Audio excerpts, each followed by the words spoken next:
కాళేశ్వరం ప్రాజెక్టుపై హైకోర్టు తీర్పు రేవంత్ రెడ్డి కుట్రలకు చెంపదెబ్బ అని, ఎవరు అవునన్నా కాదన్నా తెలంగాణకు ప్రాణేశ్వరం ముమ్మాటికి కాళేశ్వరమే అని తొలి జెడ్పీ చైర్పర్సన్ దావా వసంత సురేష్ అన్నారు. కాళేశ్వరం ప్రాజెక్టుపై హైకోర్టు ఇచ్చిన తీర్పుకు సందర్భంగా బుధవారం జగిత్యాల జిల్లా కేంద్రంలో తహసీల్ చౌరస్తా వద్ద బీఆర్ఎస్ నాయకులతో కలిసి సంబరాల్లో పాల్గొన్నారు జిల్లా తొలి జెడ్పీ చైర్పర్సన్ దావా వసంత. ఈ సందర్భంగా ఆమె మాట్లాడుతూ ఘోష్ కమిషన్ వేదికపై హైకోర్టు స్టేను స్వాగతిస్తున్నామని అన్నారు. రాజకీయ కక్ష సాధింపు కోసం వ్యవస్థను దుర్వినియోగం చేస్తున్న కాంగ్రెస్ పార్టీ ఇది ఒక చెంపదెబ్బ లాంటిదని అన్నారు. 2.5 ఏళ్లుగా కల్పతరువు లాంటి కాళేశ్వరం ప్రాజెక్టును పడవ పెట్టిన రేవంత్ రెడ్డి ఇప్పటికైనా రాష్ట్రంలోని అన్నదాతలకు క్షమాపణలు చెప్పాలని రైతన్నుల పక్షాన తాను డిమాండ్ చేసినట్లు ఆమె పేర్కొన్నారు. భారత రాజ్యాంగానికి చట్టాలకు విరుద్ధంగా ఎవరు వ్యవహరించినా దేశంలోని గౌరవ న్యాయస్థానాలు చూస్తూ ఊరుకోవని తీర్పుతో మరోసారి రుజువైందని అన్నారు. ఇప్పటికైనా చిల్లర రాజకీయాలు బంద్ పెట్టి కుంగిన 2 పిల్లలను రిపేర్ చేసి రాష్ట్ర రాజ్యాంగాన్ని సాగునీరు అందించాలని అన్నారు. ఈ కార్యక్రమంలో పట్న మండల బీఆర్ఎస్ నాయకులు, కార్యకర్తలు, ప్రజాప్రతినిధులు తదితరులు పాల్గొన్నారు.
కాళేశ్వరంపై మరి జస్టిస్ పీసీ ఘోష్ కమిటీ నివేదిక ఏదైతే ఉందో మరి దానికి ఆ నివేదిక తప్పుడు నివేదిక అని చెప్పేసి హైకోర్టు కొట్టివేసిన సందర్భంగా మరి కాళేశ్వరంలో ఎలాంటి అవినీతి జరగలేదని చెప్పేసి పక్కకు వారేసిన సందర్భంగా మరి ఎప్పటికైనా కూడా ఈ రేవంత్ రెడ్డి ఎన్ని కుట్రలు చేసినా కూడా రాజకీయంగా ఎన్ని మరి కుతంత్రాలు చేసినా కూడా ఇలా సత్యం, న్యాయం, ధర్మం గెలిచింది అని చెప్పేసి చెప్పక తప్పదు ఇవాళ. కాబట్టి ఆ విజయానికి మరి ఇవాళ మా బీఆర్ఎస్ పార్టీ కుటుంబ సభ్యులందరూ కూడా మరి సంబరాలు చేసుకోవడం జరిగింది. ఈ 2.5 సంవత్సరాల నుంచి కూడా మరి రేవంత్ రెడ్డి కేసీఆర్ను దోషిగా చూపించాలి అని చెప్పేసి ఒక కుట్రపూరితమైనటువంటి ప్రయత్నాలు చేస్తున్న సందర్భంగా ఇలా హైకోర్టు తీర్పును మేమందరం కూడా బీఆర్ఎస్ పార్టీ పక్షాన మేమందరం కూడా స్వాగతిస్తూ ఉన్నాం, సంతోషిస్తూ ఉన్నాం. ఎందుకంటే ఇటువంటి మూర్ఖుడికి తెలియదు. ఈ రేవంత్ రెడ్డి అనే మూర్ఖుడు సొంత ప్రయోజనాల కోసం ఆలోచించేవాడు తప్ప మరి రాష్ట్ర ప్రయోజనాల కోసం, ప్రజల ప్రయోజనాల కోసం ఆలోచించే వ్యక్తి కాదు. ఎందుకనంటే ఇవాళ దేవాదుల ఎక్కడుంది అని అంటే ఏ బేసిన్లో ఉంది కూడా తెలియని అటువంటి ముఖ్యమంత్రి, నీళ్ళ మీద అవగాహన లేనటువంటి ముఖ్యమంత్రి. ఇలా ఈ తీర్పు అనేది ప్రజాస్వామ్యానికి ఒక గొడ్డలి పెట్టు లాంటిది. ఇవాళ మరి ఈ కాంగ్రెస్ వాళ్ళకు ఒక చెంపపెట్టులాగా ఈ తీర్పు ఉంటుంది. ఇవాళ దాదాపు 1,00,000 ఎకరాలకు నీరందించేటువంటి మరి కాళేశ్వరాన్ని మూలేశ్వరం అనడం ఎంత మూర్ఖంగా మాట్లాడిందంటే మరి 2 పిల్లర్లు ఉంగిపోతే మొత్తం వ్యవస్థ కూడా మరి దాన్ని దుర్వినియోగం చేస్తూ మరి పొలాలకు నీళ్ళు అందియకుండా వీళ్ళు ఎండబెట్టేటువంటి పరిస్థితి దుర్మార్గుడు రేవంత్ రెడ్డి చేసినప్పటికీ కూడా ఇవాళ మరి కాళేశ్వరం అనేది ఒక మేడిగడ్డ ఒక నిర్మాణం కాదు, అనేక బ్యారేజీలు, అనేక సొరంగాలు, మరి వివిధ నిర్మాణాల యొక్క సమగ్ర ప్రాజెక్టే ఇలా కాళేశ్వరంగా రూపుదిద్దుకుంది. ఇలా కాళేశ్వరం అనేది మన అందరికీ కూడా తెలంగాణకు, ఉత్తర తెలంగాణకు ఒక ప్రాణవాయువు లాంటిది, ఒక ఆక్సిజన్ లాంటిది. రైతులందరికీ నీళ్ళు అందించాలి. అనుకోకుండా కరువు గిట్ట వస్తే ఇలా మేడిగడ్డలో ఎర్రటి ఎండాకాలం కూడా నీళ్లుండే విధంగా రివర్స్ బెడ్లో దాదాపు 40-50 టీఎంసీలు కూడా నిల్వ ఉంచే విధంగా మరి చేసినటువంటి నాయకుడు కేసీఆర్ గారు.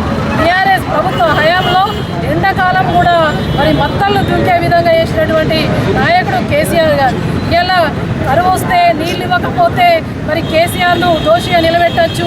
మేడిగడ్డ 2 పిల్లర్లు ఉంగితే రిపేర్ చేయకుండా కాలయాపన చేసి 2.5 సంవత్సరాలు కాలయాపన చేసినావు. ఇకనైనా ఒక జ్ఞానంతో, ఒక సోయితోటి, ఒక స్పృహతోటి ఆలోచించి ఒక ముఖ్యమంత్రిగా మరి ప్రజల ప్రయోజనాల కోసం ఆలోచించి ఇప్పటికైనా ఆ 2 పిల్లర్లు ఏదైతే ఉందో అవిటను పూర్తిగా కూడా మరి రిపేర్ చేపించి రైతులకు నీరు అందించాలని చెప్పేసి కోరుతా ఉన్నాం. ఇప్పటికైనా కళ్ళు తెరవాలి. అది పీసీ పోస్ట్ కమిటీ కాదు, PCC నివేదిక అని చెప్పేసి ఆనాడే టీఆర్ఎస్ పార్టీ చెప్పింది. ఇది కాంగ్రెస్ కమిటీ తప్ప అది పోస్ట్ కమిటీ నివేదిక కాదు అని చెప్పేసి తేటతెల్లమైంది, బట్టబయలైంది. ఇప్పటికైనా నీ మూర్ఖపు ఆలోచనలు, నీ కుట్రలు కుతంత్రాలు పనిచేసి తెలంగాణ మీద ప్రజలు అవకాశం ఇచ్చారు. తెలంగాణకు ఎట్లా పనులు చేయాలి, పరిపాలన ఎట్లా చేయాలని చెప్పేసి నేర్చుకో తప్ప ఇప్పటికైనా ఇటువంటి చిల్లర ప్రయత్నాలు మానుకోవాలని చెప్పేసి మేము వలుకుతా ఉన్నాం.